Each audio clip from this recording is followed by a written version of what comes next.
Hey there!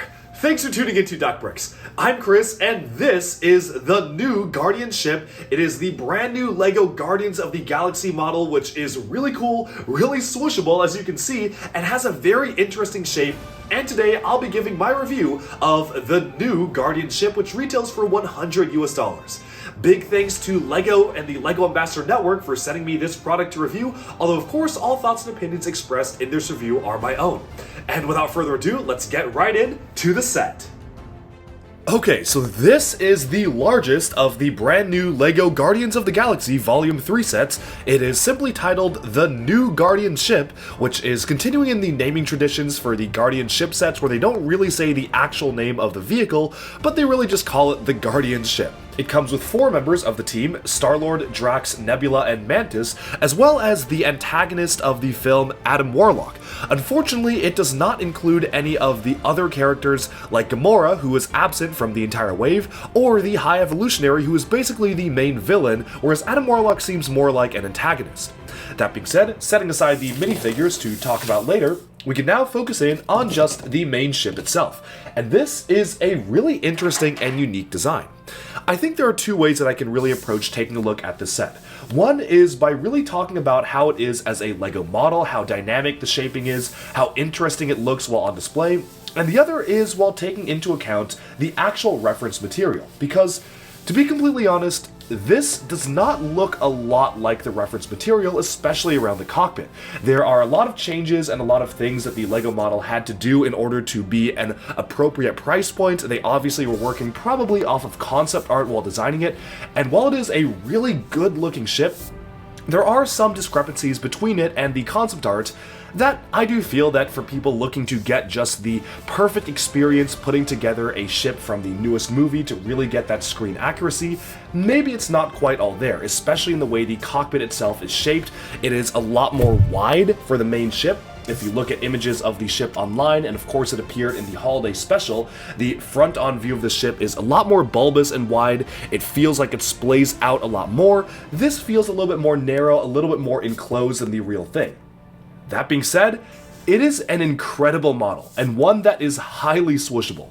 I think one of my favorite things about this model is the fact that, like many of the other Guardian ships, it comes with a stand. This allows you to just easily remove it, and it is very swooshable. It is very satisfying to swoosh this around, to really just go crazy, flying it around through outer space. It is a very playable model, and despite all of the crazy angles, this is a very robust vehicle.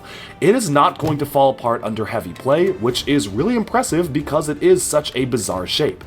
Honestly, out of all of the LEGO models of the Guardian ships, this one may be the most technically interesting just because of the very unique shaping that it offers.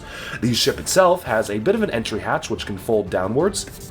This is what is advertised on the box and the alternate models. It's kind of the way the characters actually get into the spaceship.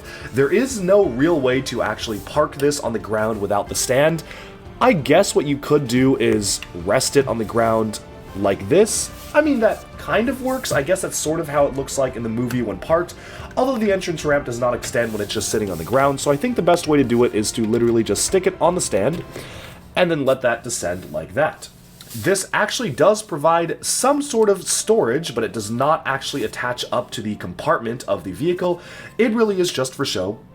The way everything opens up is this is just on a pair of clip hinges, and that swings open. It does have space for only really 3, maybe even just 2 characters in here. There are 3 seats, basically, but one is a really small seat, so it's really only for 2 to 3 characters in the front, although technically it does advertise that you can attach figures on the sides of the ship as well.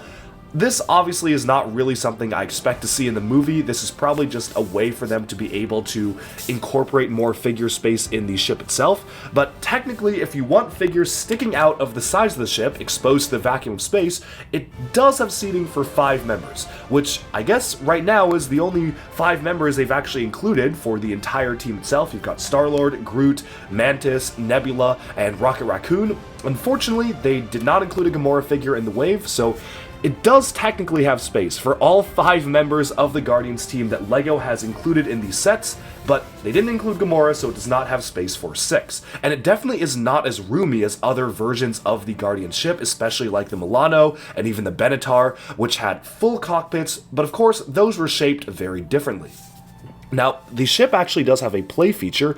You can actually snap these off, and these act as their own little flying drones.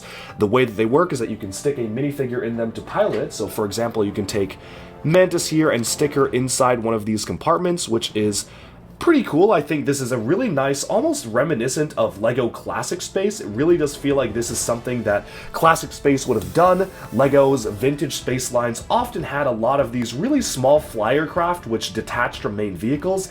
Again, I do not expect this to be featured in the movie whatsoever. I think this is just something LEGO kind of came up with, but I really like it. I mean, I think it's kind of a nice, cute way to pay homage to older LEGO stuff. Unfortunately, though, when it is reattached to the ship itself, again, that looks really awkward having a minifigure just kind of sticking out of the side, so really the spaceship, I would say, only really has room for 3. Moving onwards to the rest of the construction, it is done really well. I'm honestly so impressed by the angles they were able to achieve with the build of the ship. They also introduced a few recolors for the first time in this set, in addition to a few teal pieces like the wheel arches being recolored for the first time. My favorite recolor has to be these 2 pieces right here. They feature on the backs of all the engines, and what they have done is they have taken the dome piece as well as the dish element, the 4x4 dish and the R2-D2 dome, and recolored it in the satin opalescent transparent pink. It is really nice. It looks really good on display. It's hard to capture just how cool this color looks on camera, but I think you can kind of see the reflectivity of it here. It just feels magical. It feels like a real jet exhaust, and I am a big fan of how that all turned out. Otherwise, the construction is a little bit repetitive. You basically just use the LEGO Ninjago, Monkey Kid, whatever you call it, the SCCBS core pieces here, which are used for knee joints, usually for mini mechs.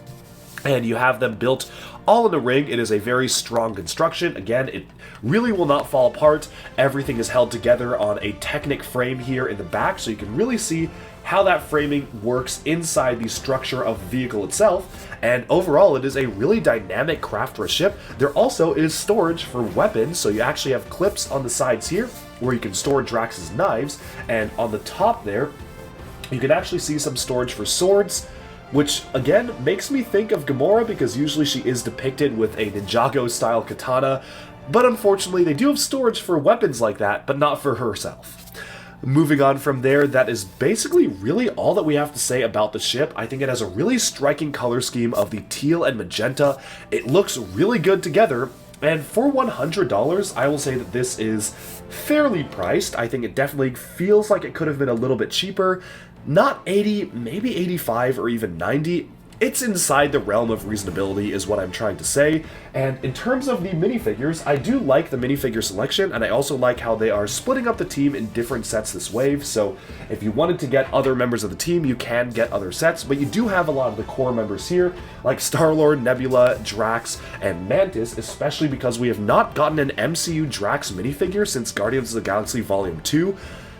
That being said, they do all share the same torso and leg print, basically just the heads are different, but I think it makes sense because they actually are wearing uniforms. With that, I think it's time to get into the minifigures and just zoom in closer on them. So setting aside the ship here for now, let's take a look at the individual figures themselves. First off and foremost, we have Star-Lord. He is basically using the same exact head that he's used in prior sets. He has the same head and hair, nothing new here, and the only thing new is the new torso and leg print, which is brand new for Guardians of the Galaxy Volume 3. They finally get almost like their comic book inspired uniforms that they usually use, so that is a pretty cool design. I think my favorite part is the metallic logo in the center. Upon certain areas catching the light, you can really see a nice little emblem on it, which I think is pretty cool. Moving on from that, we have Drax, who also is pretty much unchanged, offers really nothing new. The head is from the Guardians of the Galaxy Holiday Special Advent Calendar, which one thing I think is really strange is that LEGO somehow decided that Drax's skin color is this kind of mottled green instead of gray. Drax is green colored in the comics, but in the MCU he is objectively gray. Like, there is nothing green about him. I don't know why LEGO decided to switch to the greenish hue. It just doesn't seem right to me. It is just simply inaccurate. I really am kind of confused as to why that even happened. James Gunn has said on Twitter that Drax is objectively gray and not green multiple times, so I don't know why LEGO decided to change things up. Maybe they felt that they had done enough Drax heads in gray and they wanted to give comic fans something new to use for comic Drax as well, but it just doesn't feel right for the MCU. Otherwise, the outfits are cool. I really like how they do have nicely detailed leg printing. It kind of reminds me of how when we were getting Avengers Endgame sets, all the characters wore the same suits, and those suits looked really good. Moving onwards, we have Nebula.